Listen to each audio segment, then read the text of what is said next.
Hey everybody, Lori Kennedy here, and I am so excited to have this interview chat with Dr. Anthony Lombardi today.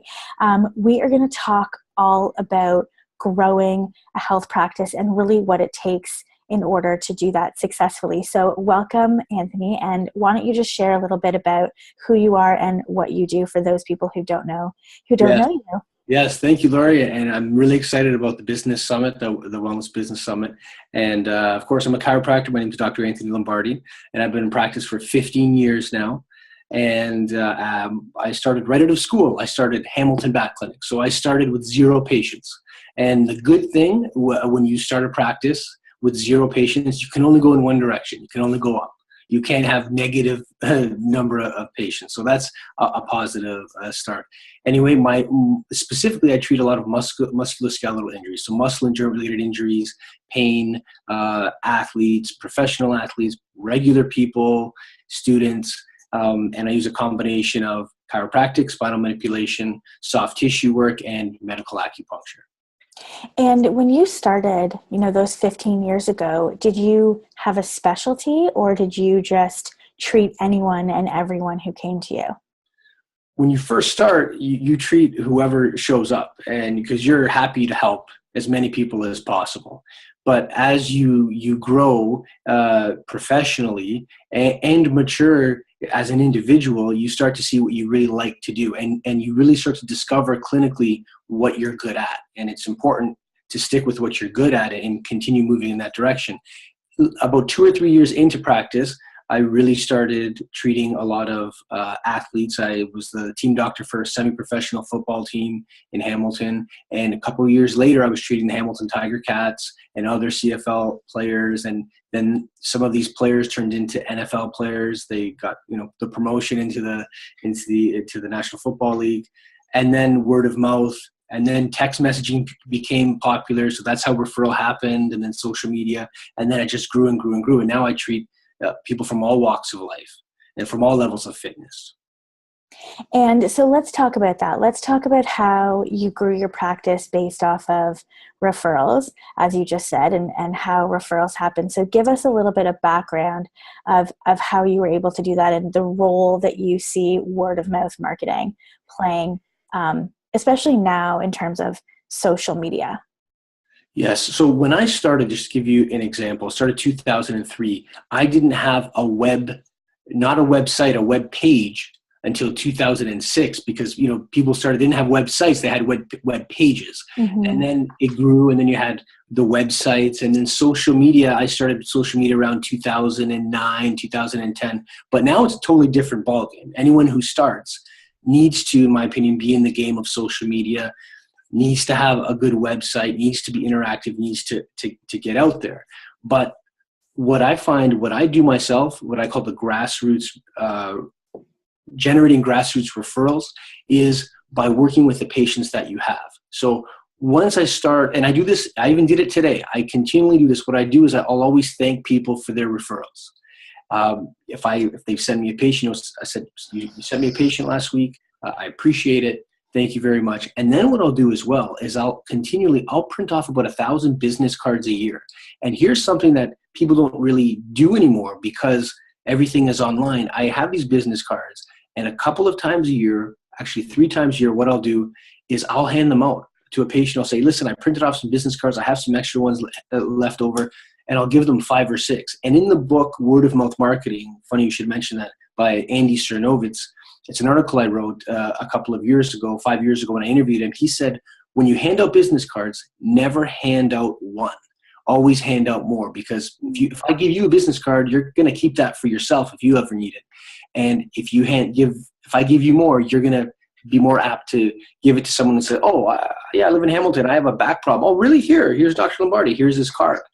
And so little techniques like that and being consistent is what is going to help grow your practice. So in general, and I talk more about this during the business summit, is being consistent with your approach is key into growing any business. It's not a one-time thing. It's not taking a big ad in a paper. It's being consistent and keeping the message and doing that not just socially, but doing that in your practice face to face.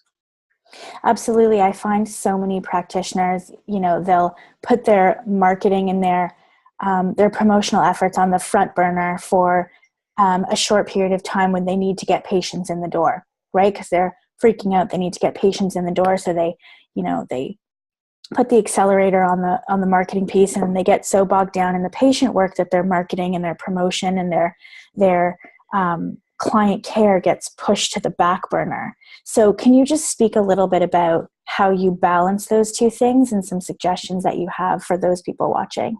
For sure. And I'm proud of this. And what I'm proud of is that my goal is to provide outstanding clinical results. And I've actually developed a system. I have an assessment system called XStore, and I combine it with the manual and the acupuncture techniques. But what I found is, and like I said, find what you're good at and do it, is that I'm providing outstanding clinical results. And I'm proud of that. And because I'm able to provide an outstanding product, everything else I do comes naturally. I've essentially done the hardest part. So the first key is to make sure, whether you're a personal trainer, you're a nutritionist, a dietitian, a naturopathic doctor, make sure you're doing the best that you can. You're providing a product that is better, or is attempted to be better than anyone else in your community, so that when a patient comes to you or a patient comes to me, I want them to leave saying, this is the best experience I've had in a chiropractor ever. That's my goal. Do I always succeed? Usually, but not always. But that's the goal to have, in my opinion. And that's where everyone has to start. What is your product? And make it the best possible product you can, so that you're getting outstanding clinical or outstanding results in whatever it is that you're providing. As you're speaking, I'm thinking that's so obvious. Obviously, the goal is to provide the best quality of care and outstanding results. And yet, it's not top of mind for practitioners to focus on that. Yes, they go and they get continuing education credits, but they're not sitting down and going, okay, what do I want to become the best at? The one thing, right? Like you said, you do back stuff and you work with a lot of athletes and you really honed in on that specialty. It sounds so obvious to me to put your energy and effort into providing the best product, but why don't people think that way? Like, why don't practitioners focus on that and really have that be top of mind? Why do you think that is? I think I think there's a confidence problem, and this goes in any profession and any walk of life. Sometimes to provide quality results and be outstanding at any level, you need to have some sort of hubris about you, where you're not afraid to make mistakes. You're not afraid to speak up and say, listen, I'm going to try to be the best that I can. And I have the confidence in myself that I know I can provide the quality product. So some of it's a personality traits, characteristics people have. But what's really important, and in my case, I found mentors that helped guide me along. Like, you're not just born being able to provide quality results. Of course, you go to school and you mature, like I said, professionally and individually. So it's done with help along the way. So I think one is gaining the confidence, and you gain the confidence through mentorship and to talking to like-minded people who have the same aspirations and who essentially have achieved what you want to achieve. And this is something actually I talk about, where sometimes whatever it is, let's say a practice building course you can take, and in most of the time, the case where the person teaching this practice building or business building course actually doesn't actually run a business. They're very good at delivering the material, but they don't currently, or may have never, run a practice. With me, I'm in there every day. I'm just like them. I'm in the trenches. I'm grinding. So they know what I'm up against, and I know what they're up against. So when I'm speaking from direct experience. And at times, I'm a mentor to a lot of other chiropractors, because I've been there before and they want to be where I am, and I've gone through all of the stages to get there. So it gives credibility to what people like myself are saying. So in general, you don't get there without help. Mentorship and confidence are the cornerstones of success in any profession, and you know that more than anyone. So. Yeah, I think mentorship is a really key component, as you just said, a cornerstone to be able to, grow your confidence and grow your practice. And it's always interesting to me when people are afraid to invest in their business side. In our industry, they throw money at continuing education credits and going to get, more book learning under their belt in an effort to feel more confident, in an effort to like reduce that anxiety, to feel more like an expert. I don't necessarily agree with that. I think that, putting things into practice and really working the system and then going to learn more. But I also think that working with mentors helps you to feel more fulfilled as a person. It opens your eyes to the possibility of success that lies outside of what you even realize now. Has that been your experience as well? Very much so. Both ways. When I had a mentor, and I still have mentors,